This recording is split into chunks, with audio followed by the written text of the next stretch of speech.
కేంద్ర ఆర్థిక మంత్రి నిర్మలా సీతారామన్ మీడియాతో మాట్లాడుతున్నారు. ప్రత్యక్ష ప్రసారం ద్వారా చూద్దాం.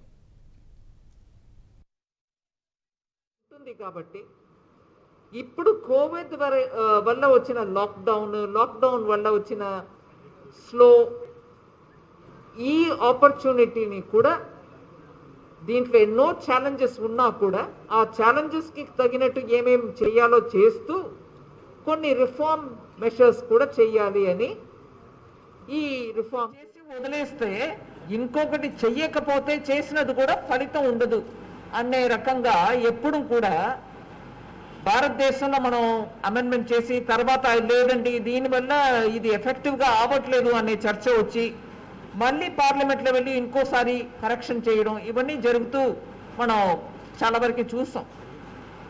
కానీ ఈ పెట్టు అందుకని కొంచెం విస్తృతంగా అందరితోటి చర్చ చేసి చేస్తున్నామంటే ఈ మూడిటిని ఒకే సమయం చేస్తేనే ఫుల్ ఎఫెక్ట్ దొరుకుతుంది అనే ఒక నిర్ణయానికి వచ్చినాకనే the three of them were changed together. ముఖ్యంగా ఈ అమెండ్మెంట్స్ ద్వారా రైతులకి ఏం ఎఫెక్ట్ వస్తుంది? ఇప్పుడు సదర్న్ స్టేట్స్ లో కొంచెం సెటప్ వేరే రకంగా ఉంది. ప్రైవేట్ ప్రొక్యూర్మెంట్ కూడా జరుగుతుంది, లేదు మార్కెట్ యార్డ్స్ లో కొంచెం ఆపరేషన్ వేరే విధమా నార్త్ ఇండియా కంపేర్ చేస్తే అని ఉన్నప్పటికీ రైతు ఒక్క స్టేట్ నుంచి ఇంకో స్టేట్కి తన ప్రోడక్ట్ ని తీసుకెళ్ళడానికి ఇబ్బంది ఉండేది. ఈ లా ద్వారా అది తొలగించేసే. ఇప్పుడు మనం ఎయిర్పోర్ట్ నుంచి వస్తూ ఉండగా కొంతమంది రైతుల్ని కలిసాను. ఉదాహరణకి కరివేపాకు తన చేతులు పెట్టుకుని నిలబడిన రైతు చెప్పే విషయం ఏంటండి, మీరందరూ కూడా విన్నారు. తను ఇప్పుడు ఇక్కడి నుంచి ముంబై వరకు తన కరివేపాకుని పంపిస్తున్నాడు. ఈ అమెండ్మెంట్స్ వచ్చే ముందు తను దానికోసం 10,000 రూపాయలు ప్రతిసారి అదనంగా ఖర్చు పెట్టాల్సి వచ్చింది, డిఫరెంట్ ట్యాక్సెస్ గురించి. ఇప్పుడు అది ఉండదండి, మోదీ గారికి ధన్యవాదాలు అని ఆ రైతు అక్కడ నిలబడి చెప్పారు. మీ అందరూ ఉన్నారు అక్కడ. అది ఏంటి అది వ్యవహారం ఏంటి దాంట్లో? ఇప్పుడు ఆంధ్రప్రదేశ్ నుంచి ఒక రైతు హర్యానా, పంజాబ్లో, పార్ట్స్ ఆఫ్ ఉత్తరప్రదేశ్లోనూ తన ప్రోడక్ట్ ని పంపించారంటే ఉన్నటువంటి మార్కెట్ యార్డులో అది వెళ్ళి అక్కడ ట్రాన్సాక్షన్ జరిగి ఆ ట్రాన్సాక్షన్ ప్రతి ఒక్కసారి కూడా ఒక 3% ట్యాక్స్, ఆ యార్డ్ ట్యాక్స్, ఆ 3% ఆ యార్డ్ బేస్డ్ ట్యాక్స్ కట్టాలి.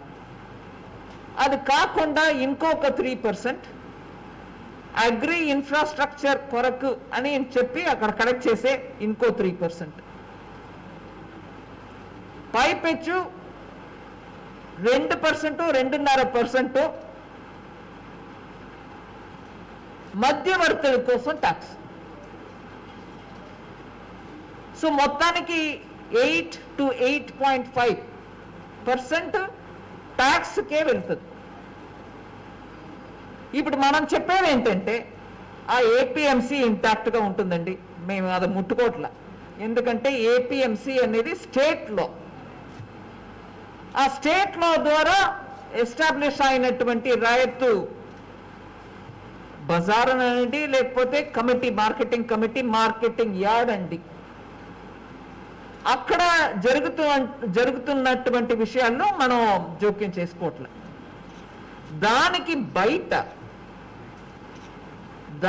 బయటనో లేకపోతే రాష్ట్రానికి బయటనో, outside of the state or outside of the marketing yard ఒక రైతు ట్రాన్సాక్షన్ లో ఎంగేజ్ అయ్యాడంటే, కొనుగోలు చేసుకుంటున్నాడు, అమ్ముతున్నాడు అంటే ఏ రకమైన ట్యాక్స్ ఉండదు. అది ఈ సవరణలో ఒక భాగం. అందువల్ల ఏమవుతుంది, ఈ కరివేపాకు రైతు చెప్పినట్టు ఇక్కడ నుంచి ఒక చోటుకు పంపిస్తే అక్కడ ఉన్న వాళ్ళకి అమ్మితే అతని మీద వేరే ఏ రకంగా ట్యాక్స్ ఉండదు. ఇది రైతుకి డైరెక్ట్లీ బెనిఫిట్. ఇంకొకటి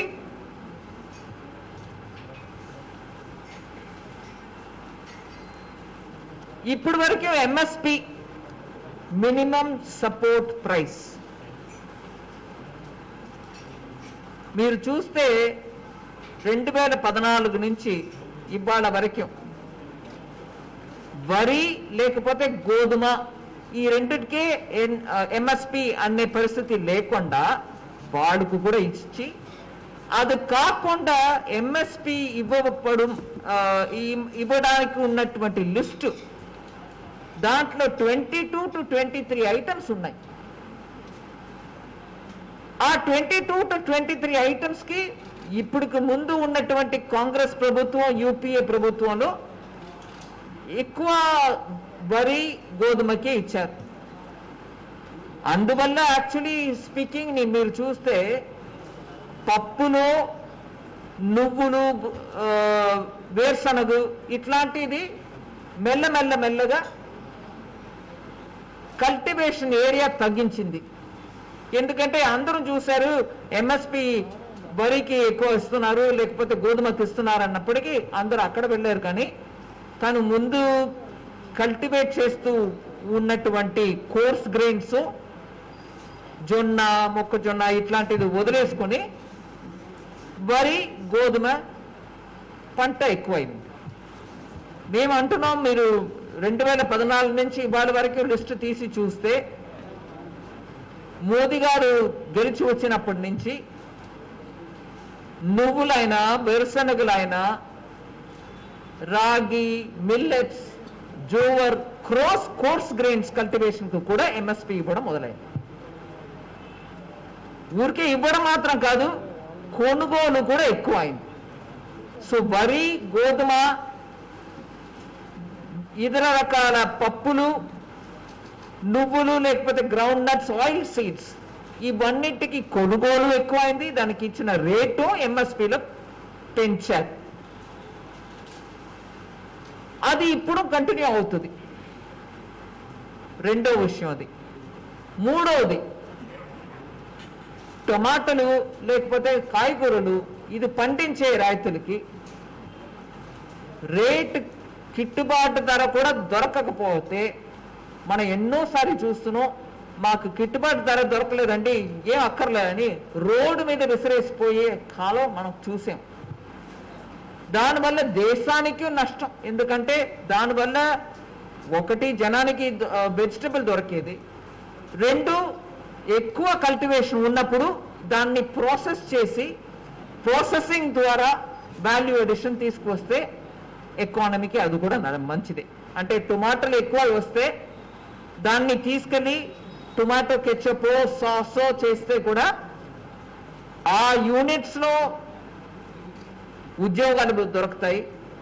ఆ ప్రోడక్ట్ కి సెపరేట్ గా మార్కెట్ ఉంది, లేకపోతే మనం విదేశాల నుంచి ఇంపోర్ట్ చేయాల్సి వస్తుంది.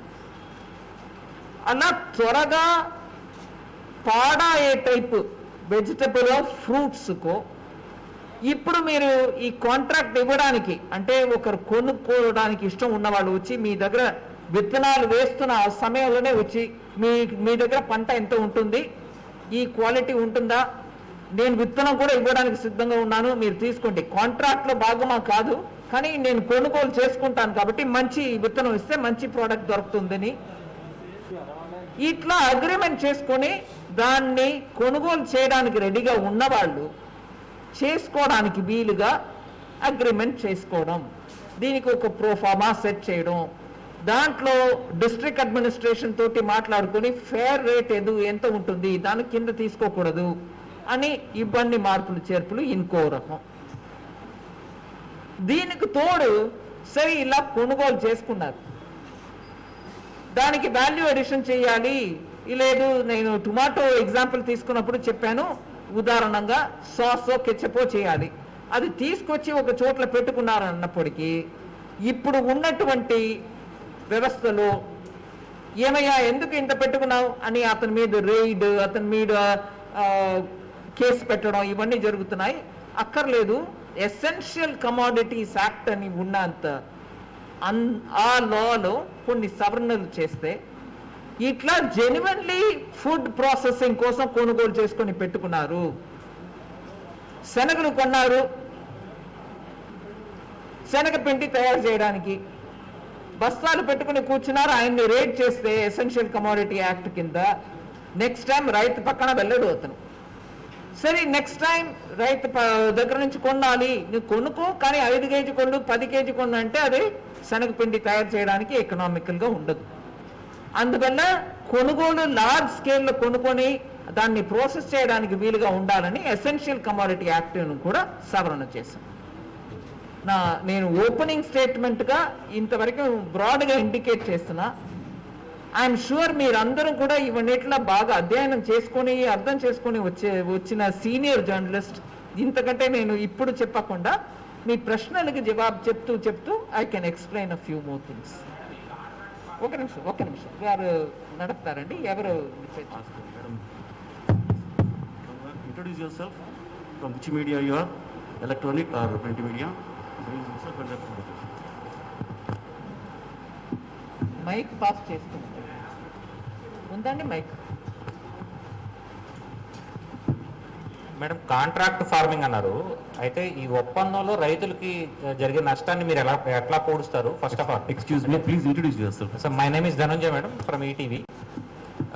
కాంట్రాక్ట్ ఫార్మింగ్ అన్నారు కదా, దాంట్లో రైతులకు జరిగేటువంటి నష్టాన్ని మీరు ఎట్లా పూడుస్తారు? ఫస్ట్ ఆఫ్ ఆల్, అక్కడ ఆ చట్టాన్ని సవరించే బదులు ఫుడ్ ప్రాసెసింగ్ ఇండస్ట్రీస్నే ప్రోత్సహించుంటే బాగుండేది కదా. చట్టాన్ని సవరించకుండా ఫుడ్ ప్రాసెసింగ్ ఇండస్ట్రీకి ఎంత ప్రోత్సాహం ఇచ్చినా కొనుగోలు ఎలా జరుగుతుందండి? ఇప్పుడు ఫుడ్ ప్రాసెసింగ్ ఇండస్ట్రీస్కి ఇప్పుడు ప్రోత్సాహం ఇస్తూ ఉన్నాం, ఇప్పుడు దానికి కేటాయింపు చేస్తూ ఉన్నాం. లార్జ్ ఫుడ్ పార్క్స్ ఇప్పటి వరకే ఎస్టాబ్లిష్ చేస్తారు కూడా, ఇప్పటి వరకే ఎస్టాబ్లిష్ అయ్యాయి కూడా. అందుకని ఫుడ్ ప్రాసెసింగ్ ఇండస్ట్రీస్కి ప్రోత్సాహం ఇవ్వకూడదు, ఇది చేస్తే చాలు అని కూడా మేము అనుకోవట్లా. ఫుడ్ ప్రాసెసింగ్ ఇండస్ట్రీస్కు ప్రోత్సాహం ఇస్తాం, దానికి తోడు ఇది చేయకపోతే వాళ్ళకి ఇచ్చిన బెనిఫిట్ కూడా సరిగా ఉండదు అనేది ఒక థింకింగ్.